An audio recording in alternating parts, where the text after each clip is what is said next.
জুবিন গর্গ মৃত্যুর ঘটনা এবার চাঞ্চল্যকর মোড় নিতে চলেছে। মুখ্যমন্ত্রী হিমন্ত বিশ্ব শর্মা এক বিস্ফোরক মন্তব্যে ইঙ্গিত দিয়েছেন যে দীর্ঘদিন থেকে লুকিয়ে থাকা এক গভীর ষড়যন্ত্রের রহস্য উন্মোচন করতে চলেছে তদন্তকারী দল। আগামী 10 সেপ্টেম্বরের মধ্যেই দাখিল করা হবে চার্জশিট। মুখ্যমন্ত্রী বলেন, হাতে অনেক বিস্ফোরক তথ্য রয়েছে।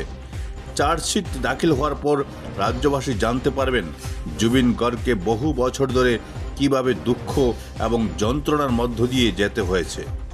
Bureau report, Barak vision.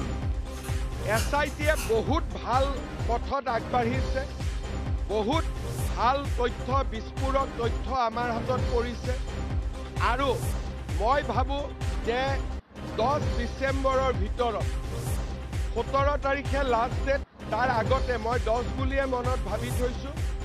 জুবিনৰ ঘটনা সম্পূৰ্ণ ৰাইজৰ সন্মুখলৈ আমি আনিব পাৰিম। কৰবাত অসমৰ ৰাইজ আচৰিতো হ'ব, অলপ দুখো পাব, কষ্টও পাব, লগতে খঙো উঠিব। গতিকে মই ভাবোঁ যে 10 তাৰিখৰ ভিতৰত, 17 তাৰিখ লাষ্ট ডেট, 10 ডিচেম্বৰৰ ভিতৰত জুবিনক ন্যায় দিয়াৰ যিটো আচল পদক্ষেপ এছআইটি চাৰ্জশ্বিট, তাক আমি দাখিল কৰিম আৰু ৰাইজে এক প্ৰকাৰ ক'ব গ'লে বহু বছৰ জুৰি জুবিনৰ লগত হৈ থকা বহুত দুখ আৰু বেদনা ভৰা কাহিনী গম পাব। SIT will submit charge sheet on time.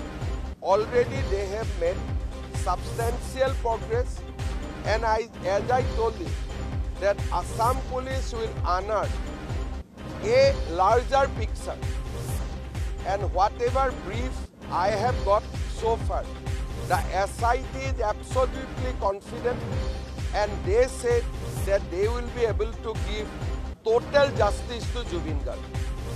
ইয়াতে যিসকলে জাষ্টিস লাগে বুলি কৈ আছে আৰু কিছুমানে জাষ্টিস দিব চেষ্টা কৰি আছে। ইয়াত দুই ধৰণৰ মানুহ আছে। কিছুমানে কৈ আছে জাষ্টিস লাগে আৰু কিছুমানে জাষ্টিস দিবৰ কাৰণে যোৱা এক মাহ ধৰি দিনে ৰাতি নোখোৱাকৈ চেষ্টা কৰি আছে।